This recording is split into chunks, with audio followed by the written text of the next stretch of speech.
আসসালামু আলাইকুম। লেবাননের আগ্রাসনের কঠোর জবাব দেবে হিজবুল্লাহ। নেতানিয়াহুকে আস্ত পাগল বলে ধমকালেন ট্রাম্প। লেবাননের বোফোর্ড দুর্গে ইসরায়েলি পতাকা, ইরানের হাতে মার্কিন রিপার ড্রোন ধ্বংসের দাবি স্বীকার যুক্তরাষ্ট্রের। ইরানের নয়া এয়ার ডিফেন্স সিস্টেমে তোলপাড়। বিডিফিউজ ইনফোটেইনমেন্টে স্বাগত জানাচ্ছি আমি সুরভি দিবা। আজ জানাবো প্রতিরক্ষা সংক্রান্ত গুরুত্বপূর্ণ কিছু খবর। তুমি একটা আস্ত পাগল বলে নেতানিয়াহুকে তিরস্কার করলেন ট্রাম্প। যুক্তরাষ্ট্রের প্রেসিডেন্ট ডোনাল্ড ট্রাম্প সোমবার এক ফোন আলাপে ইসরায়েলের প্রধানমন্ত্রী বেনিয়ামিন নেতানিয়াহুর ওপর ক্ষোভ প্রকাশ করেন। এক্সিওসের এক প্রতিবেদনে মার্কিন কর্মকর্তাদের বরাত দিয়ে বলা হয়েছে, লেবাননে ইসরায়েলের সামরিক তৎপরতা বাড়ানো এবং বৈরুতে হামলার পরিকল্পনা নিয়ে ট্রাম্প নেতানিয়াহুকে কঠোর ভাষায় সতর্ক করেন।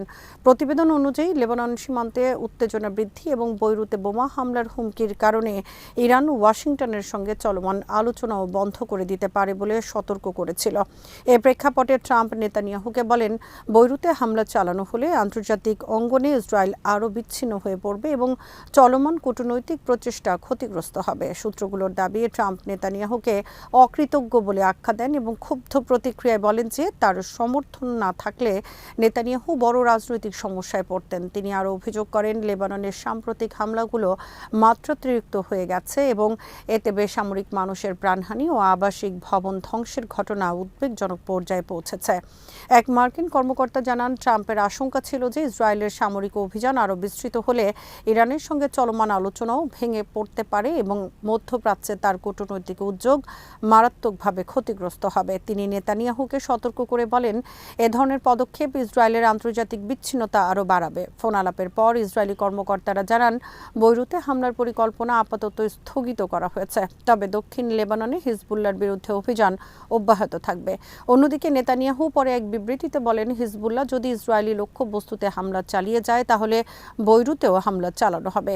এই ঘটনা ওয়াশিংটন ও তেল আবিবের মধ্যে ক্রমবর্ধমান মতপার্থক্য এবং লেবানন ইসরায়েল উত্তেজনা ঘিরে নতুন কূটনৈতিক সংকটের ইঙ্গিত দিচ্ছে। লেবাননের সামরিক অভিযান আরও জোরদার করেছে ইসরায়েল। রোববার দেশটির সেনাবাহিনী দক্ষিণ লেবাননের ঐতিহাসিক বোফোর্ড দুর্গ দখল করে সেখানে ইসরায়েলের পতাকা উত্তোলন করেছে।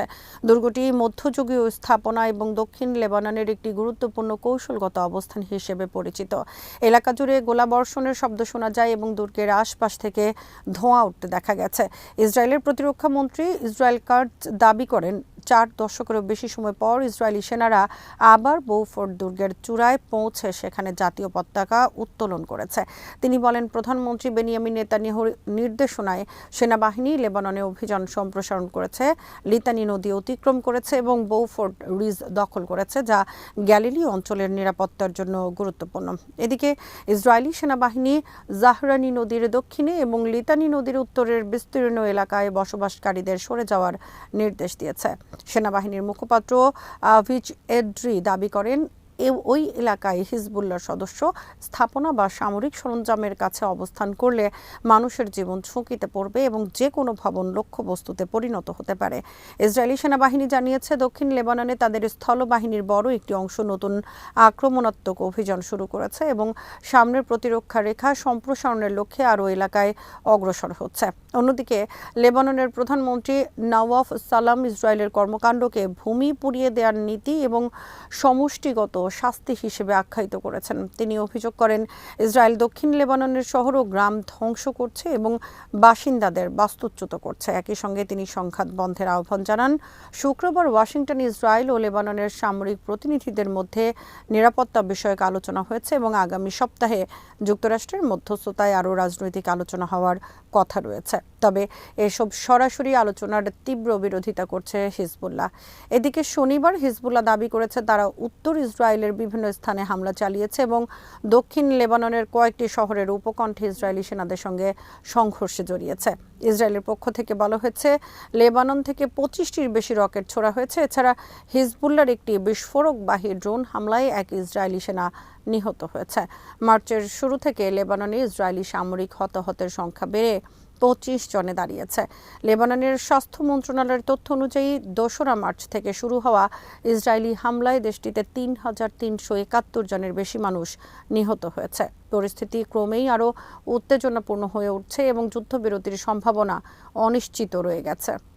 লেবাননে আগ্রাসনের জেরে ইসরায়েলকে কঠোর জবাব দেওয়ার হুঁশিয়ারি দিয়েছে আনসারুল্লাহ। ইয়েমেনের আনসারুল্লাহ আন্দোলনের রাজনৈতিক ব্যুরোর সদস্য মোহাম্মদ আল ফারাহ সতর্ক করে বলেছেন, লেবাননে ইসরায়েলের যে কোনো সামরিক আগ্রাসন বা উত্তেজনা বৃদ্ধির জবাব বৃহৎ ও সর্বাত্মক প্রতিক্রিয়ার মাধ্যমে দেওয়া হবে।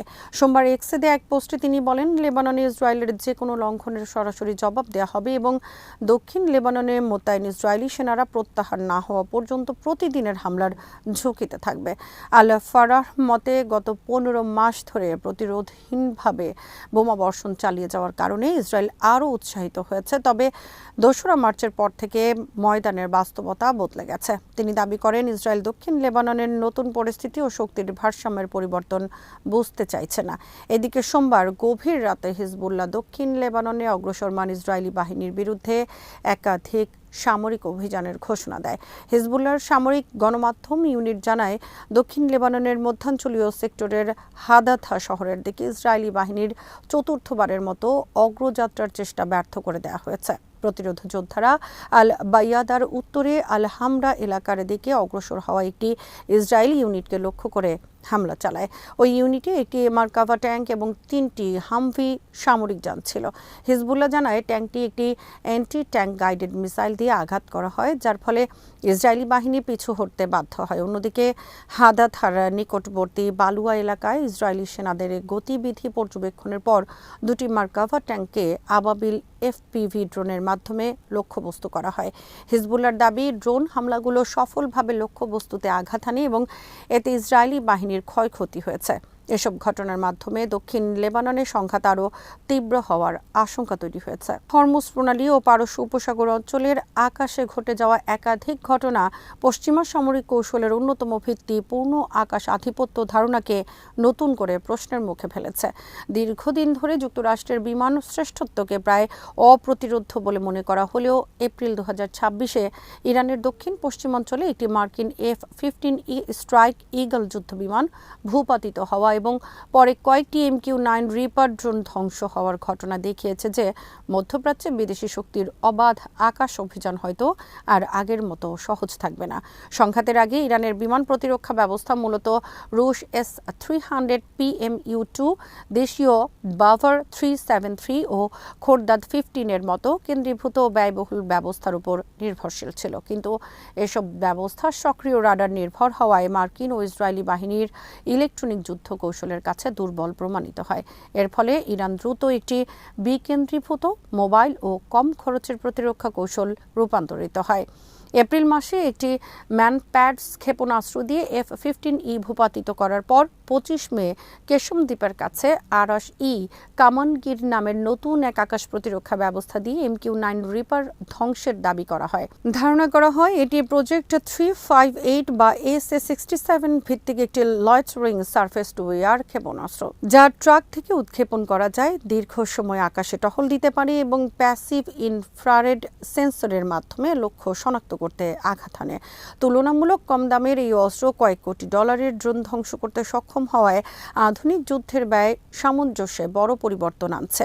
বিশ্লেষকদের মতে এই সক্ষমতা গড়ে তুলতে চীনেরও গুরুত্বপূর্ণ ভূমিকা রয়েছে। চীনা UHF ব্যান্ডের YLC-8B রাডার, বেদুইন নেভিগেশন নেটওয়ার্ক এবং জিলিন-1 স্যাটেলাইট নক্ষত্রমণ্ডলীয়র মাধ্যমে ইরানকে উন্নত নজরদারি ও লক্ষ্যবস্তু নির্ধারণে সহায়তা দেওয়া হয়েছে বলে ধারণা করা হচ্ছে।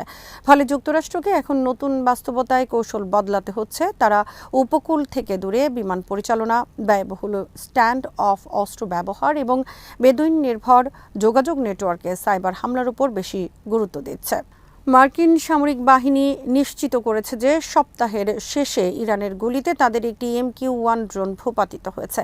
এ ঘটনায় প্রশ্ন উঠেছে, অবসরপ্রাপ্ত MQ-1 প্রিডেটর ড্রোন কি আবারও ব্যবহারে ফিরেছে? তবে সামরিক বিশ্লেষকদের মতে এটি সম্ভবত MQ-1C গ্রে ঈগল ড্রোন ছিল, যা এখনও মার্কিন সেনাবাহিনীর সক্রিয় বহরে রয়েছে। মার্কিন সেন্ট্রাল কমান্ড সেন্টকম এক বিবৃতিতে জানায়, ইরানের আগ্রাসী কর্মকাণ্ডের জবাবে তারা ইরানের গরুক ও কেশম দ্বীপে অবস্থিত রাডার এবং ড্রোন কমান্ড ও নিয়ন্ত্রণ কেন্দ্রের উপর আত্মরক্ষামূলক হামলা চালায়।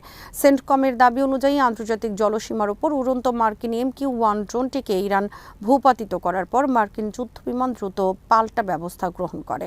মার্কিন বাহিনীর হামলায় ইরানের বিমান প্রতিরক্ষা ব্যবস্থা, একটি ড্রোন নিয়ন্ত্রণ কেন্দ্র এবং দুটি একমুখী আক্রমণাত্মক ড্রোন ধ্বংস করা হয়েছে বলে জানানো হয়।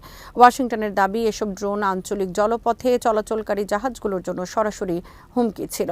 এই ঘটনার মাধ্যমে যুক্তরাষ্ট্র ও ইরানের মধ্যে চলমান উত্তেজনা আরও বেড়েছে। দুই দেশের মধ্যে আনুষ্ঠানিক যুদ্ধবিরতি কার্যকর থাকলেও সাম্প্রতিক সময়ে পাল্টাপাল্টি হামলার ঘটনা অব্যাহত রয়েছে।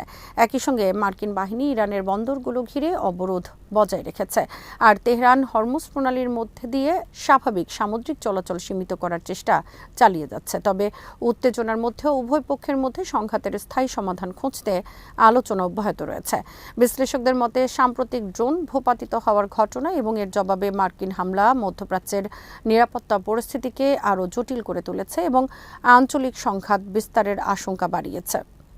আজ এখানেই শেষ করছি। সমরাস্ত্র প্রতিরক্ষা ও কূটনীতির নানা তথ্য জানতে চোখ রাখুন বিডি ভিউজ ইনফোটেইনমেন্টে। চ্যানেলটি ভালো লাগলে সাবস্ক্রাইব করুন, সংযুক্ত থাকুন আমাদের ফেসবুক পেজে। আল্লাহ হাফেজ।